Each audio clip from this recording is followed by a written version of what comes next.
The Status of Youth Report is a legislative document produced by the National Youth Development Agency. It's to be tabled before Parliament by the President of the Republic before it's released to the public. The Status of Youth Report provides an analysis on the youth context and status in South Africa, and it also acts as background document and basis for future regular assessment of the status of the youth in the country. Joining me now to discuss this further is Thulisa Ndlela, who is the board member of the National Youth Development Agency. A very good morning to you. Welcome to Newzroom Afrika. Good morning, and thank you for having us. We've just essentially wrapped up Youth Month. I mean, we listened to what young people have had to say. They're burning issues. Of course, the focus around youth unemployment. Looking at this report, what stands out in terms of the message that needs to be ventilated to the President? I think the report is an opportunity for us to look at the successes and learn from the failures and then inform policy changes moving forward. Yeah.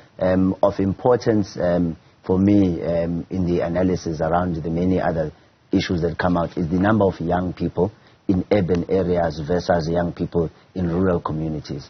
And because of looking for jobs and the idea of wanting to go to an urban area and try and look for a job, maybe what we need to do is emphasize on rural development, and in the industrialization, as we reindustrialize our economy, create areas of work in rural communities so that young people do not go and overpopulate the metros and the areas of the urban settlements. So in that way, you are able to move young people away, because young people follow opportunities. Wherever you are, young people follow opportunities. So wherever opportunities are, they will go, or wherever there is a likelihood of opportunities. So that for me is the first thing. But the second thing is around young people and those that are not in education, training and employment opportunities. That number has grown exponentially.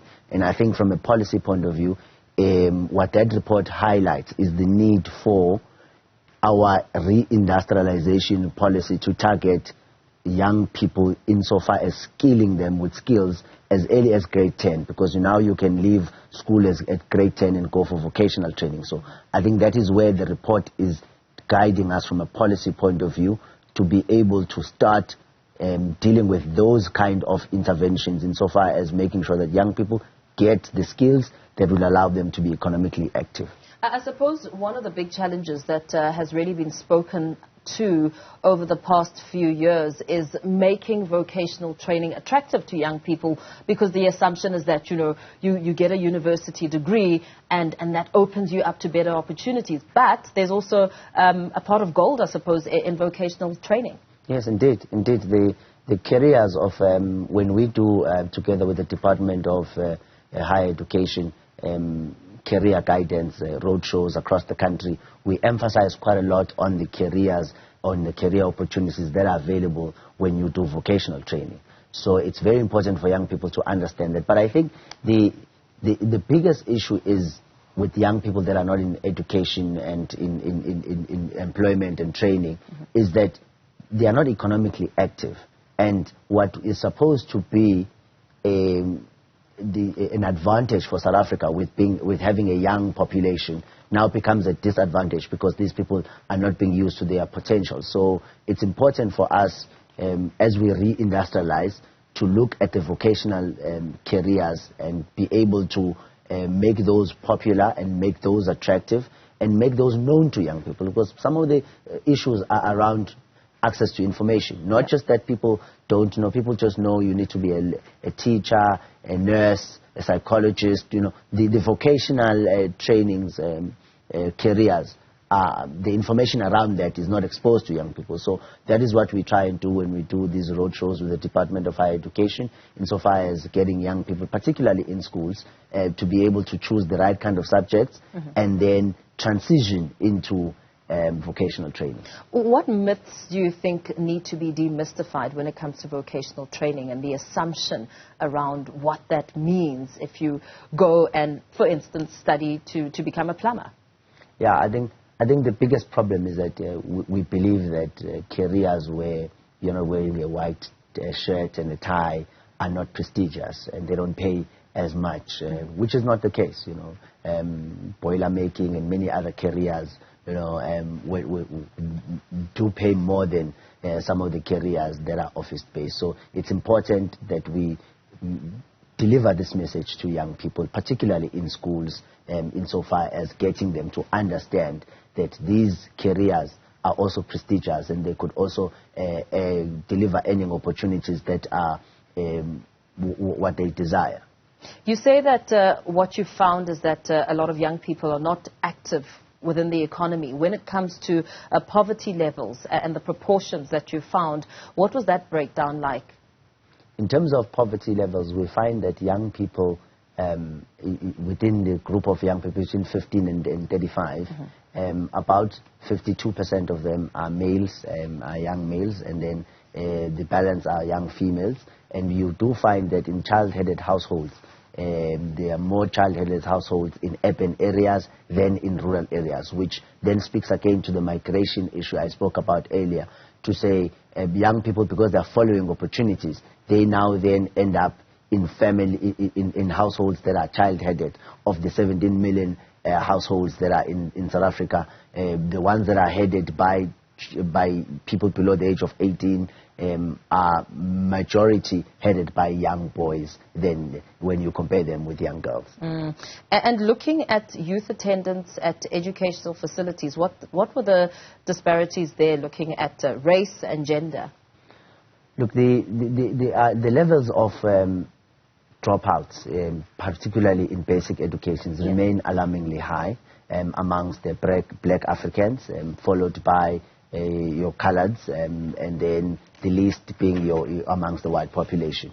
And this remains an issue for concern, because if out of the 10 people that start grade 1, only 5 of them make it to grade 12, and 4 of those making it in record time, it then shows that the ones that do not make it to grade 12 need to have a vocational training aspect and leg of their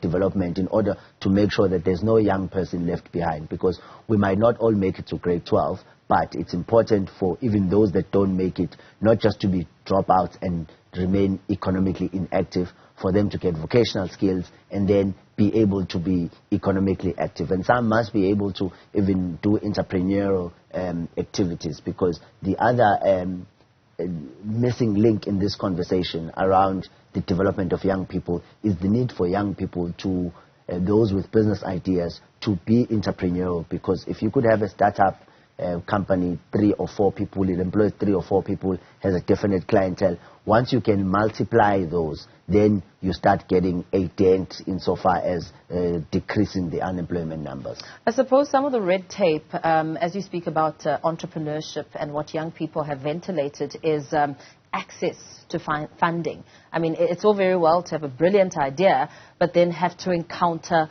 a lot of challenges when actually getting the money from the NYDA, for instance.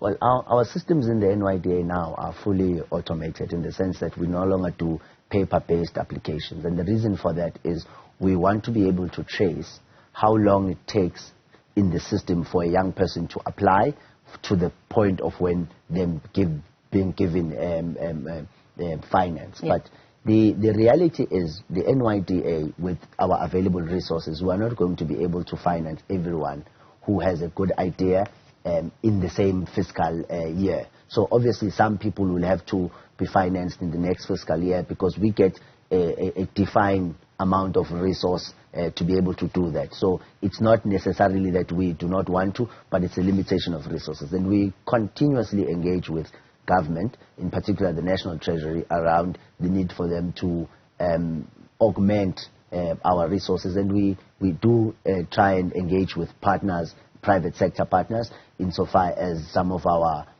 activities are concerned, to try and increase our resource base, because we are not going to be able to solve all the issues and meet all the demand with the limited resources that we have. Yeah. In terms of viability and looking at the very different sectors, I mean, you say it's not possible to fund everyone. There must be a set of priorities when it comes to what the country and the economy needs in terms of business and, of course, looking at the number of jobs that will be created. What would you say are some of the focal areas in terms of sectors for entrepreneurial ventures?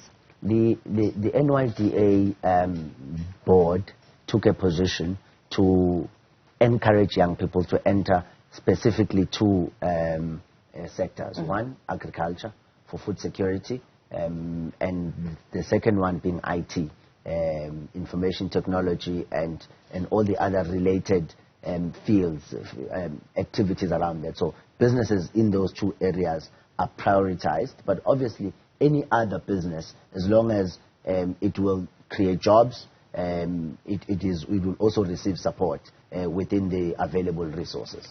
Very well. Thank you so much. Thanks for coming in and speaking to us there. Of course, taking a look at some of the reports that were the status of the youth report, scrutinizing some of the challenges that young people are facing in South Africa and how the NYDA will be taking that forward and presenting it to the President, Thulisa Ndlela, speaking to us in studio. Thank you for your time.